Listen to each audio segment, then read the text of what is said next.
So let's start with the Arizona Cardinals. Their starters, which they do kind of a 3-4. I struggled kind of 3-4. finding the third guy. Yeah.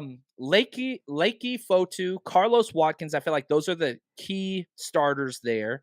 Okay. And then some of the backups, Jonathan Ledbetter, Kevin Strong, 6th-round pick Dante Stills. I know we were high on him.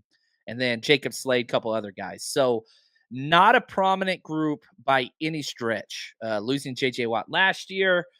What was your take on kind of the Cardinals' depth or lack of it or lack of star power?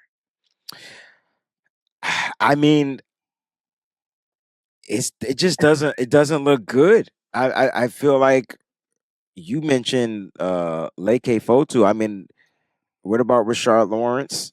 I mean, like that might be a name, might be. And he's like 6th on the depth chart, in my opinion, but he could be the starter. Like they are just throwing a bunch of stuff against the wall, and we're going to see what sticks. Right. So, like, I will say this to me, the Arizona Cardinals, the front, the tackles, the big guys on the interior, it's just not it. And like this to me would probably be a 1. in the worst of the worst sense. It's just bad.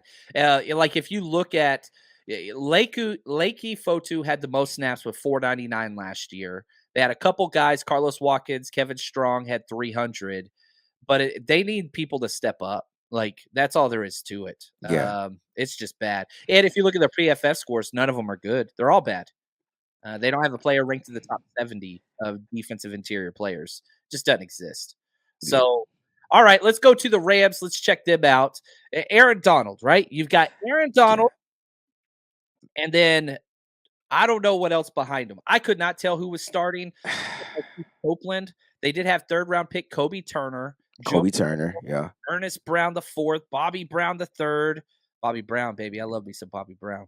TJ Carter. They drafted Deshaun Johnson in the 7th. It's just a mess. But you got the superstar, right? You do, which automatically is going to boost the defensive line. Like it's gonna give them a boost. Now, how well will they play with this boost? I don't know, but they pretty much been there. Look, Aaron Donald is an outlier. He's the one that I'm kind of like high on when it comes to the Rams defensive line, but I'm toggling between them and the Seahawks. Ooh. You know what I'm saying? Because the Seahawks don't have an Aaron Donald, period. Like they don't even have anything, but they might have better complementary pieces, but they just don't have an Aaron Donald. Aaron Donald to me still makes that Rams defensive interior kind of tough. Yeah. And we know and as a 49er fan, we no longer have his daddy. So there you go. But I will say this. Colton McKivitz started the game against the Rams in week 4, I think it was, gave up 0 pressures to Donald, 0 quarterback hits, and pissed Darnold off several times over. Good assessment.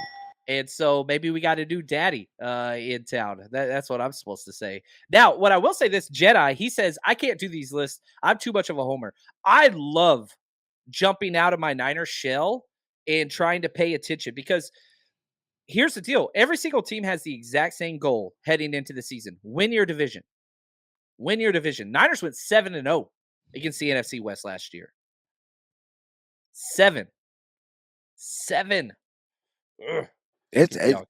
People want to know, can they repeat that? I mean, it's hard to do. It is hard to do, but we're going through the defense. We're going through these rosters. We're going through the front sevens. Right.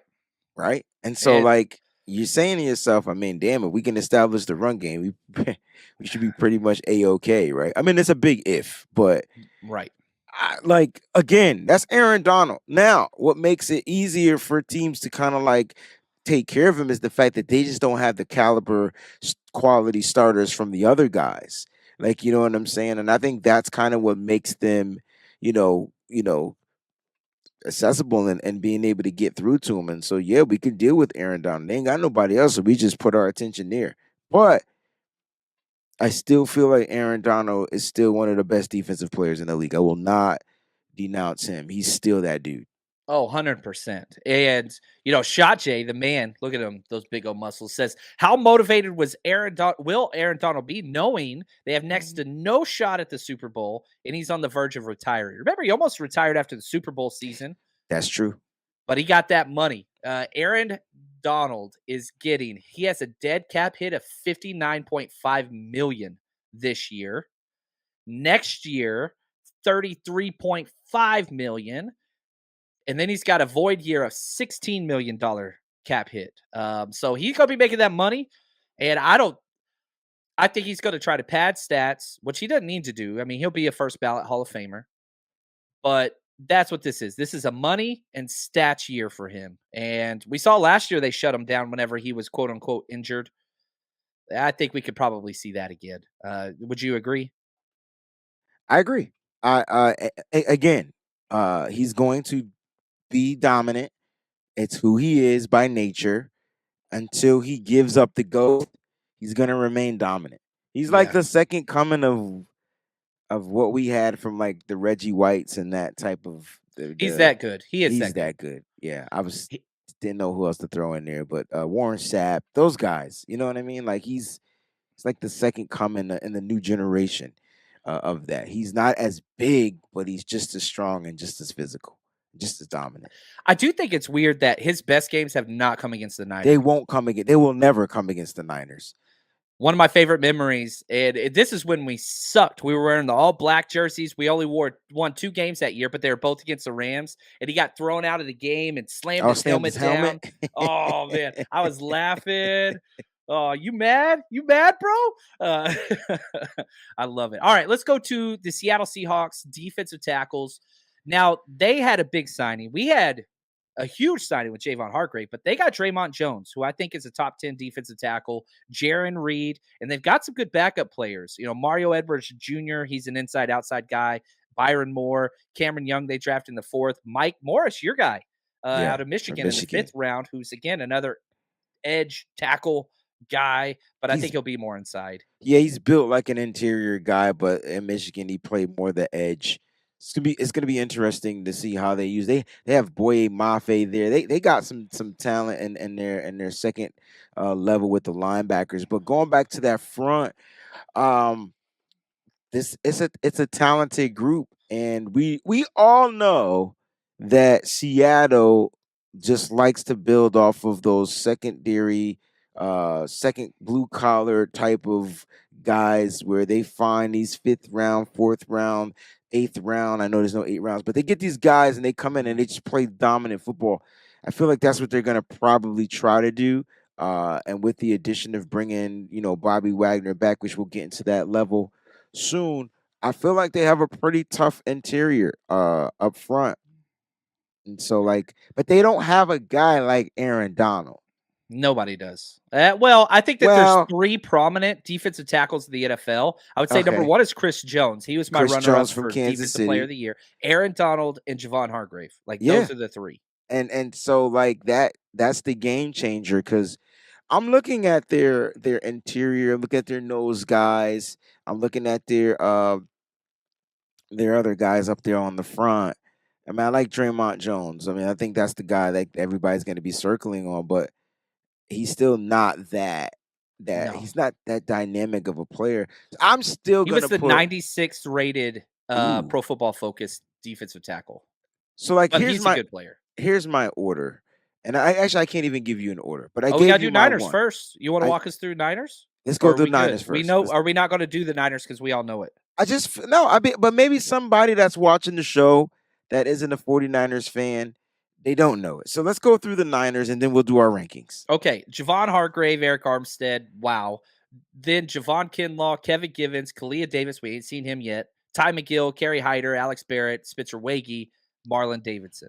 So And that's why I said I different. wanted to base this off of just the starters alone.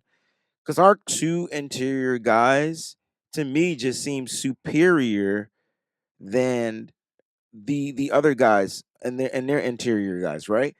And so, look, Aaron Donald to me is still slightly over Javon Hargrave, but now you're adding in another factor So Javon's going to have Eric Armstead, and that's going to be a crazy dynamic, something we've never seen before.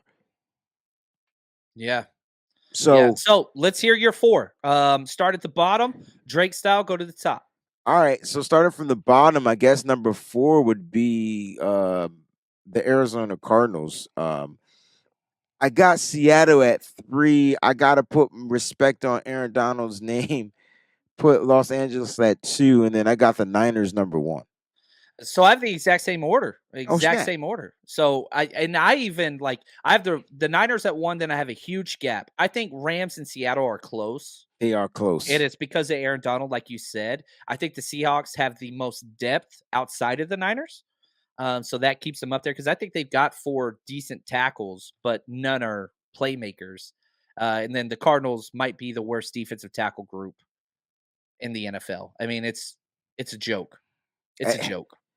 So when we talk about 7-0, I mean, I know we're not talking. This is not the offensive show. We're not talking about that. But look, from an offensive perspective, I mean, that's what they got to deal with at first. And we say the quickest line to a quarterback is a straight line, and there's only one guy, in my opinion, that I'm kind of like circling, and the 49ers handle him pretty well. Yeah, So like, I feel like 7-0 is in their favor again. I like it. All right, let's get to our edge rankings. Defensive end slash edge. The 3-4 complicates it a little bit, but I think we can work this out. Let's go Cardinals. Let's just start with them every time. Yeah, Cameron Thomas and Majai Sanders, 2 yeah. young pups, both rookies last year. They got BJ Ojolari, one of my favorite players, second rounder. Victor Diamikaji, LJ Collier that they got from the Seahawks.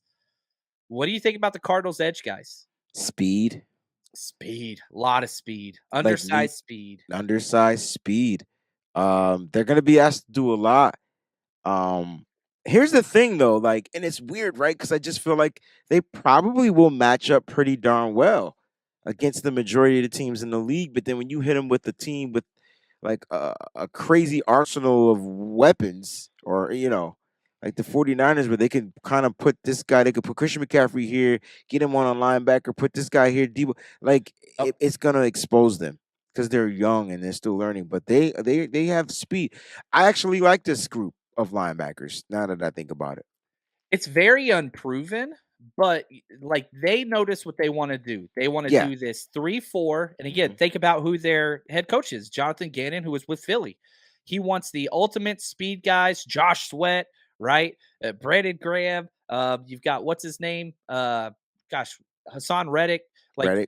that's what they're doing. They are just going after speed, speed, speed. I think BJ Ojolari is the best of the bunch, but we haven't seen it yet. Out of LSU, rookie second rounder. So yeah, speed, speed, disruption. Now the Rams. Oh man, Michael Hawks and Brian Young out of Tennessee, third round pick this year. I We like all Byron liked Young him. though.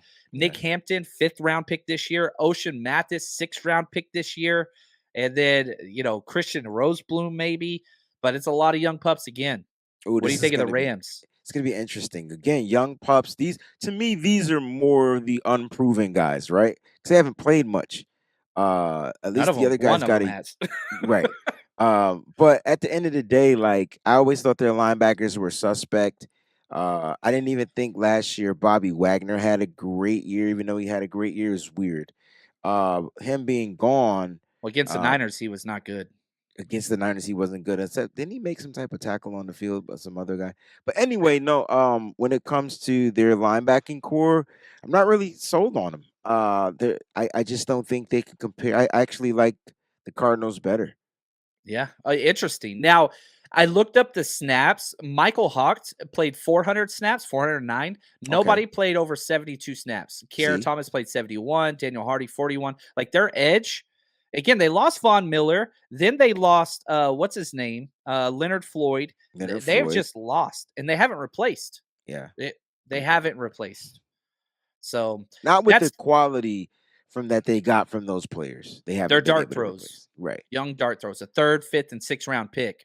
So right. if one of those guys hits, they might be okay with Aaron Donald there. But anyway, all right, let's get to the Seahawks. Here we go. Edge players for the Seahawks. Uchenna and Woso, who the Niners have struggled with. Boye Mafe, who I really, really liked. Daryl Taylor. They got Derek Hall, one of my favorite draft picks in the second round. Yeah, and then a whole bunch of undrafted free agents. But they've got a solid four: Daryl Taylor, Derek Hall, Boye Mafe, Uchenna Umoso. Yeah, this is gonna be a tough linebacking core right here. Just the simple fact that they brought back, Bobby Wagner, right? So regardless of his age and decline, like I just think his presence is gonna help get these other guys better. Yeah. It makes a And difference because when you got the linebacking core yes, that can sir. shore up all the run gaps, Yes, the edge sir. players can just kind of turn it loose. They could just let it go. They can be free willy out there. Pause. So interesting. I think I actually like Seattle's linebacking core, and I shouldn't. Like I really shouldn't, but I'm not gonna be a homer. They might have the best linebacking core. Not. Let's get to the Niners, baby. Okay, Niners, again, the edge defensive ends. I've got Bosa and Drake Jackson as our starters, Cleveland Farrell, Robert Bill, who's a fifth rounder, Austin Bryant, Daryl Johnson, Kerry Hyder, if you want to throw him in there. All right, so when you're looking at the edge, I mean, Nick Bosa, isn't that the same? If I gave the same situation to Aaron Donald, like Bosa to me is the best, especially in the NFC West, and so he's gonna help, upgrade your Drake Jacksons, who's been the unproven guy, played what over 300 snaps though, and so like you're gonna get Drake there. I actually like the Niners as far as their edge. When it comes to that, because you got Bosa, so it's easy for me. It's Niners 1, Seattle 2, um, Arizona 3, and the Rams Ooh, 4 as far as they pass rush. God bless you, Wayne. We got the Are you? same ones. We got No the same ones as way! kid. Yep. I Come said on. these are my notes before we talked. I said 49ers 1, Bosa alone gets them there. Seahawks 2, very solid top 4. 3, decent young pieces, then huge gap. Rams, worst edge group of the NFL. 3 rookies could change that, but we haven't seen it yet. The 49ers Rush Podcast.